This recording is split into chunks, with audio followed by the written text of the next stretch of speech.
Assalamualaikum warahmatullahi wabarakatuh. Alhamdulillahi rabbil alamin. Wabihi nasta'inu ala umuri dunya waddin. Wala hawla wala quwwata illa billahil aliyyil azim. Saudaraku yang dimuliakan oleh Allah Subhanahu wa ta'ala, marilah kita bersyukur kehadirat Allah Subhanahu wa ta'ala atas segala limpahan dan karunia dan hidayahnya kepada kita, sehingga kita masih diberikan kekuatan untuk menjalankan ibadah puasa. Salawat serta salam semoga disampaikan kepada junjungan kita Nabi besar Muhammad sallallahu alaihi wasallam. Para pendengar dan pemirsa yang dirahmati oleh Allah Subhanahu wa taala.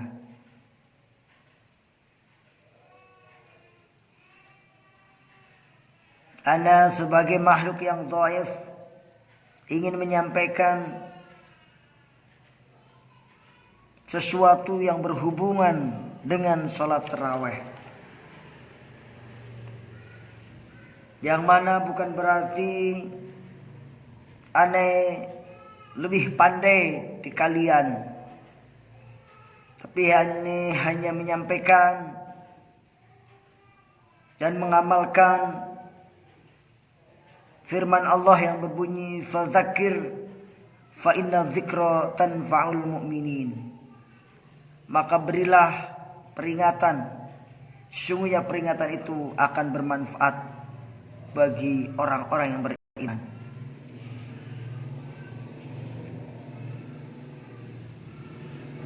Dalam rangka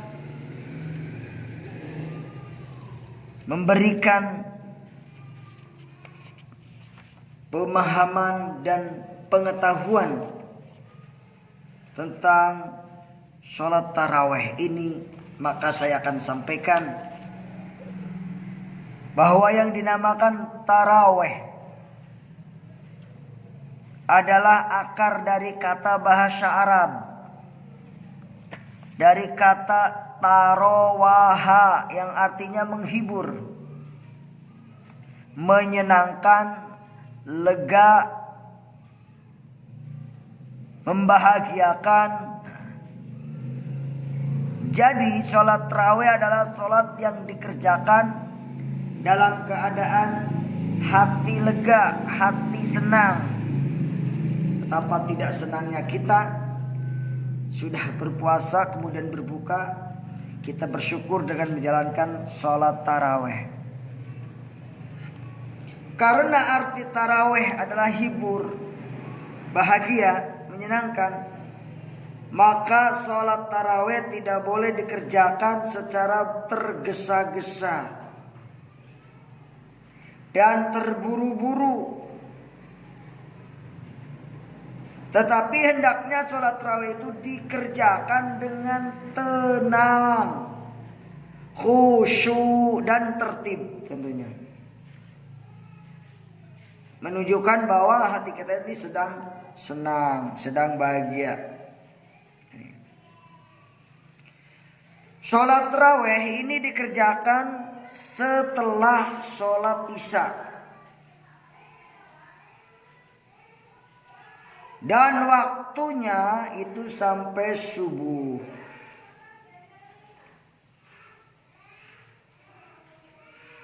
Sholat tarawih ini bisa dikerjakan secara munfarid maupun secara berjamaah.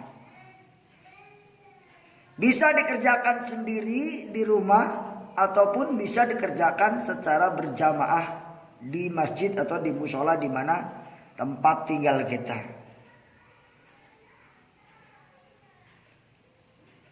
Tetapi walaupun boleh sendiri, yang lebih utama dilakukan secara berjamaah di masjid, di mushola. Sekaligus ini dalam rangka syiar Islam. Dan hukum melaksanakan sholat tarawih adalah sunnah muakkad. Jadi hukumnya sunnah muakkad.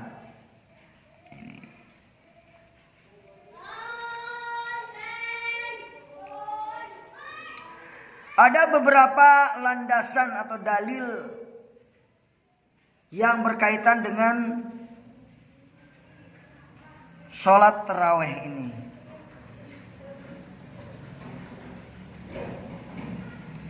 Di antaranya hadis yang berbunyi,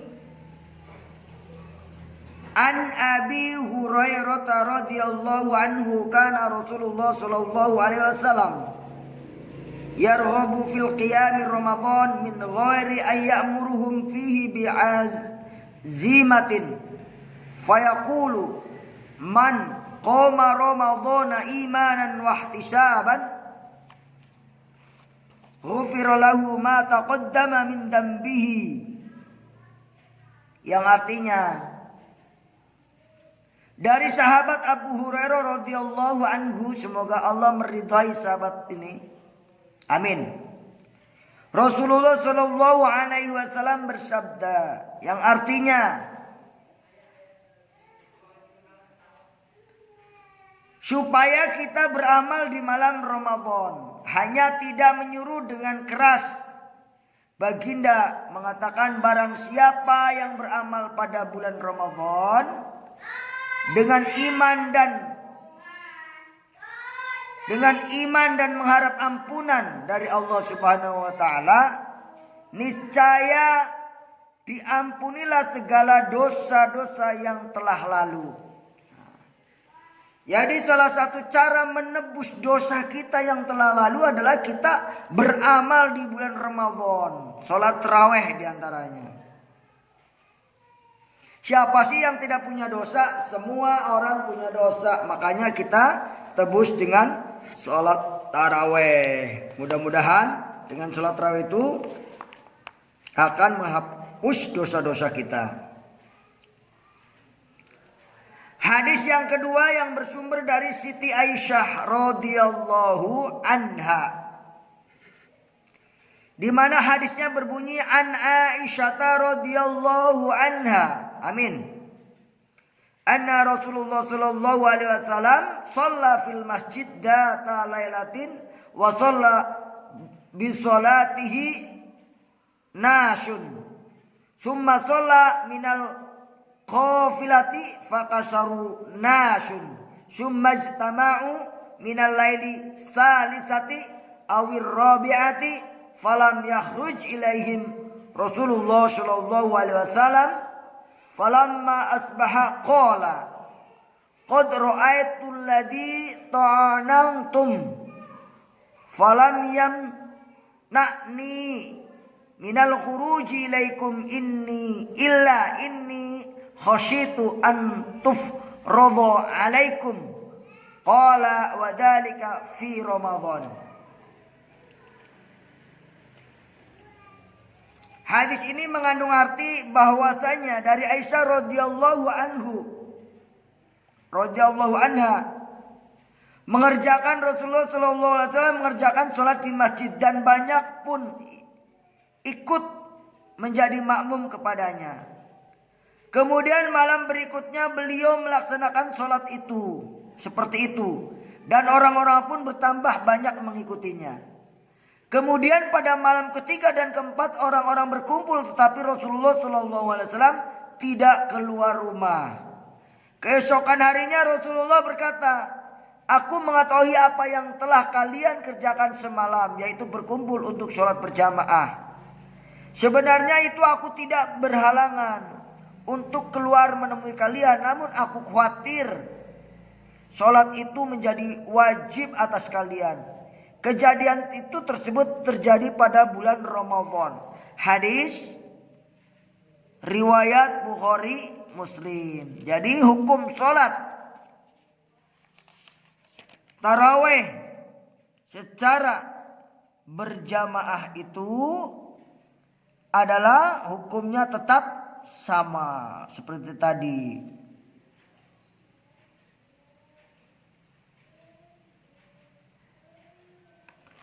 Para pendengar yang dimuliakan oleh Allah Subhanahu wa taala.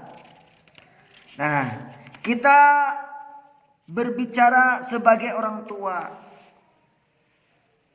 Sebagai orang tua harusnya mengajak anak-anaknya ke masjid atau ke mushola untuk melaksanakan ibadah yang sangat mulia ini. Di mana ibadah sholat tarawih ini sangat dianjurkan. Tetapi tidak wajib berjamaah setiap hari. Sebagaimana Rasulullah pernah di hari kedua dan yang ketiga dan keempat tidak keluar rumah. Sampai kepada masa pemerintah Khulafaur Rasyidin, yaitu Umar bin Khattab radhiyallahu anhu, orang-orang melakukan sholat tarawih itu sendiri-sendiri, munfarid di dalam masjid. Sehingga tampaknya kurang tertib dan jumlah rakaatnya pun tidak seragam. Nah, setelah itu sahabat Umar bin Khattab radhiyallahu anhu melihat dan mengajak bermusyawarah dengan para sahabat. Bagaimana kalau sholat tarawih itu dikerjakan secara berjamaah tiap-tiap malam? Sebab bukankah Allah telah menyuruhnya supaya bersatu? Akhirnya dicapailah kesepakatan dalam musyawarah tadi bahwa sholat tarawih itu diteruskan akan dilaksanakan secara berjamaah dengan jumlah 20 rakaat dan ditambah 3 witir. Demikian sholat tarawih itu dilakukan sampai sekarang. Jadi dari zaman Rasulullah sholat tarawih itu dikerjakan sendiri-sendiri sampai zaman Khalifah Umar bin Khattab. Ketika Khalifah Umar bin Khattab mengadakan rapat, ternyata disepakatin sholatnya berjamaah. Demikian hadis tentang sholat tarawih. Insyaallah video berikutnya kita akan membahas tentang jumlah rakaat sholat tarawih berdasarkan hadis Rasulullah Shallallahu Alaihi Wasallam. Sampai di sini dapat kita simpulkan bahwa sholat tarawih adalah sholat yang dikerjakan karena hatinya senang sehabis berbuka puasa, sesudah melaksanakan puasa sepanjang hari, menahan lapar dan dahaga, kita buka bersama dengan keluarga, kemudian kita melaksanakan syukur dengan melaksanakan sholat tarawih. Adapun waktunya sholat tarawih dari setelah sholat isya sampai subuh. Nah ini. Karena itu sholat tarawih hendaknya dikerjakan dengan tenang, tidak terburu-buru, tidak tergesa-gesa, tetapi dilaksanakan dengan tenang, dengan khusyuk dan tertib. Nah ini. Nah, bapak-bapak sekalian, sebaiknya bapak-bapak ikut mendukung program mengajak anaknya 1 bulan ke masjid, terutama dalam rangka melaksanakan ibadah sholat tarawih. Apalagi yang bisa kita wariskan kecuali amal soleh, ilmu kepada anak kita supaya resep datang ke masjid atau ke mushola beribadah kepada Allah. Wariskanlah kepada anak-anak kita, yaitu warisan daek ibadah ke Allah. Ayo, warisan harta mah cepet habis. Berapapun harta yang diwariskan ke anak kita akan habis. Tapi kalau kita wariskan ilmu dan amal soleh, kita sudah meninggal, anak kita masih beramal soleh, dan kita dapat pahala yang mengalir insya Allah, dan itu menjadi syafaat bagi kita. Amin ya rabbal alamin. Demikian yang dapat saya sampaikan. Billahi taufiq wal hidayah. Wassalamualaikum warahmatullahi wabarakatuh.